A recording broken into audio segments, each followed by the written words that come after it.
ನಾನು ಇವತ್ತು ಹೇಳ್ತಾ ಇದ್ದೀನಿ ದಳದವ್ರಿಗೂ ಅಷ್ಟೇ.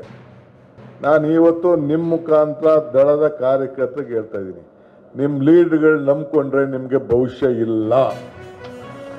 ನೀವು ಯಾವುದೇ ಲೀಡರ್ ಮಾಡಿಕೊಳ್ಳಿ, ನಾನು ಹಿಂದೆ ಅದೊಂಥರ ಫ್ಯಾಮಿಲಿ, ಪಕ್ಷ ಅಲ್ಲ ಅದು, ಅದೊಂದು ಕುಟುಂಬ. ಅವರೆಲ್ಲ ಗೆದ್ದಿರೋರೆಲ್ಲ ಪಕ್ಷದಿಂದ ಯಾರು ಗೆದ್ದಿಲ್ಲ. ಈಗ GT ದೇವೇಗೌಡ ಗೆದ್ದಿರ್ಬೋದು, ಇಲ್ಲಾಂದ್ರೆ ಚಿಕ್ಕನಾಯಕನಹಳ್ಳಿ ಕ್ಯಾಂಡಿಡೇಟ್ ಇರ್ಬೋದು, ಯಾರೇ ಗೆದ್ದಿರ್ಬೋದು. ಅವ್ರು ಯಾರು ನಿಮ್ಮ ಹಾಸನ ಜಿಲ್ಲೆ ಒಂದಷ್ಟು ಫ್ಯಾಮಿಲಿ ಬಿಟ್ಟರೆ ಮಿಕ್ಕಿದ್ದು ಯಾರು ಕೂಡ ಇಲ್ಲ.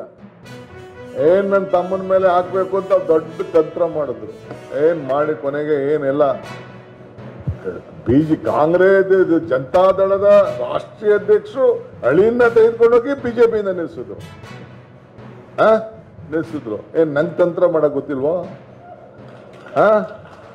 ನಂಗೆ ತಂತ್ರ ಮಾಡ್ತೀರಾ ಅಂತೇಳಿ ರಾತ್ರಿ ಬಿಜೆಪಿ ಟಿಕೆಟ್ ಎದ್ದಿದ್ದವನ್ನ ಬೆಳಗ್ಗೆ ಕಾಂಗ್ರೆಸ್ ಕ್ಯಾಂಡಿಡೇಟ್ ಮಾಡಿ ಯೋಗೇಶನ್ನ ಮೊಮ್ಮಗನ್ನು ಪಾಪ ಸೋಲ್ಸ್ಬೇಕಾದ ಪರಿಸ್ಥಿತಿ ಆಯ್ತು. ಅದನ್ನೆಲ್ಲ ನೋಡಾಯ್ತು. ಯಾವ್ದನ್ನ ದೇವೇಗೌಡರು ಫ್ಯಾಮಿಲಿದು ನೋಟ್ ಇದೆಯಲ್ಲ, ನೋಟ ಕಾಯಿನೋ ಇದೆಯಲ್ಲ, ನೋಡಾಯ್ತು.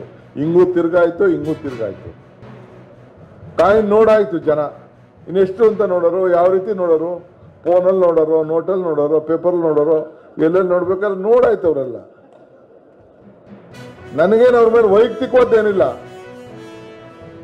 ಅವಕಾಶ ಇದ್ದಂತ ಸಂದರ್ಭದಲ್ಲಿ ಏನು ಅಂತ ಕುಮಾರಸ್ವಾಮಿ ಮಾತಾಡ್ತಾರೆ. ಸಾಕ್ಷಿ ಗುಡ್ಡೆ ಕಲ್ಗುಡ್ಡೆ ಹೊಡೆಸ್ಬಿಟ್ಟ, ಕಲ್ಗುಡ್ಡೆ ಏನ್ ಕಲ್ಗುಡ್ಡೆ ಹೊಡೆದ್ಬಿಟ್ಟ? ನಾನು ಯಾವ ಕಲ್ಗುಡ್ಡೆ ಹೊಡೆದ್ಬಿಟ್ಟಿದೆ? ಈಗೂ ಇದೆಯಲ್ಲ ನನಗೆ ಸೆಂಟ್ರಲ್ ಗೌರ್ಮೆಂಟ್ ಅಲ್ಲಿ ಹಾಕ್ಸು, ನನ್ನ ಮೇಲಕ್ಕೆ ಹಾಕ್ಬಿಟ್ಟು ಎಳಿ ಗಲ್ಗೆ ಹಾಕ್ಬಿಟ್ಟು ಯಾರು ಬೇಡ ಅಂತ ಹೇಳ್ತಾರೆ.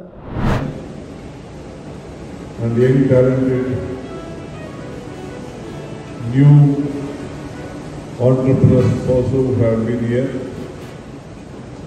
So ನಿಮ್ಮೆಲ್ಲರೂ ಕೂಡ ಕರ್ನಾಟಕ ಸರ್ಕಾರದ ಪರವಾಗಿ ಅಭಿನಂದನೆ ಮತ್ತು ಶುಭವನ್ನು ಕೊಡಲಿಕ್ಕೆ ನಾನು ಬಯಸ್ತಾ ಇದ್ದೇನೆ.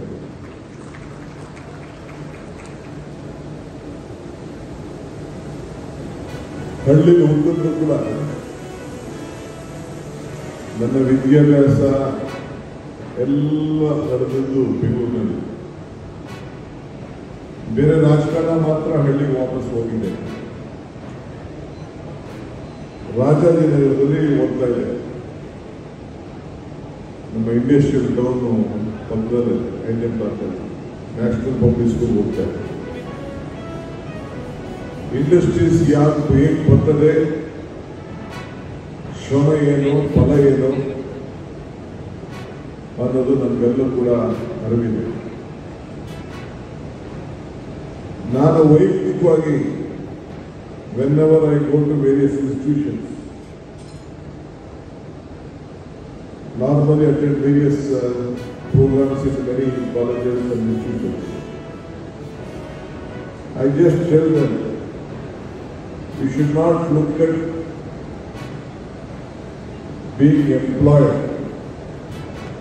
You should always try to look at being an employer. ಒಬ್ಬರು ಉದ್ಯೋಗಕ್ಕೋಸ್ಕರ ಕೆಲಸಕ್ಕೋಸ್ಕರ ನೀವು ಬದುಕಬೇಡಿ, ವಿದ್ಯಾಭ್ಯಾಸ ಮಾಡಬೇಡಿ. 10 ಜನಕ್ಕೆ ಉದ್ಯೋಗವನ್ನು ಕೊಡಬೇಕು ಅಂತೇಳಿ ನಾವು ಆಲೋಚನೆ ಮಾಡಬೇಕು ಅಂತೇಳಿ ಮಕ್ಕಳಿಗೆ ನಾನು ಆಗಾಗ ಮಾತಾಡ್ತಾ ಇದ್ದೀನಿ. ನಮ್ಮ ಭಾರತದಲ್ಲಿ ಮೀಡಿಯಾ ಇಂಡಸ್ಟ್ರಿ ಎಷ್ಟೇ ಇದೆ. ನಮ್ಮ ಎಲೆಕ್ಟ್ರಾನಿಕ್ ಸಿಟಿ ಬೆಂಗಳೂರಿನಲ್ಲಿ ಮೊದಲಿಂದಲೂ ಕೂಡ ಬಹಳ ವಿಶೇಷವಾದಂತಹ ಸ್ಥಾನವನ್ನು ಪಡ್ಕೊಂಡು ಬಂದಿದ್ದು ನಾವೆಲ್ಲ ಕನಸಿದ್ದೇವೆ. Today FKCCI